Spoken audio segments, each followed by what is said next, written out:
Hey everyone, the National Association of Realtors put out their statistics for the 2021 report of home buyers and sellers, and they did this really cool little 10-year challenge graphic, and you can't argue with the fact that there's almost $200,000 in equity and home price appreciation for the average homeowner across America in this report. But 2021 was a year that people focused a lot on the word shortage and scarcity and all kinds of negative talk.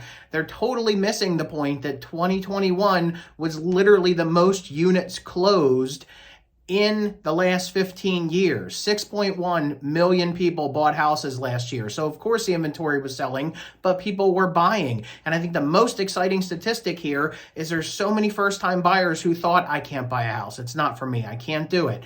Well, if you look at this stat, 34% of the people who bought houses last year were first-time buyers. And you know what that statistic is? Pretty much on track with how it's always been, except for during the recession when the government was incentivizing people to buy houses as first-time buyers with tax credits.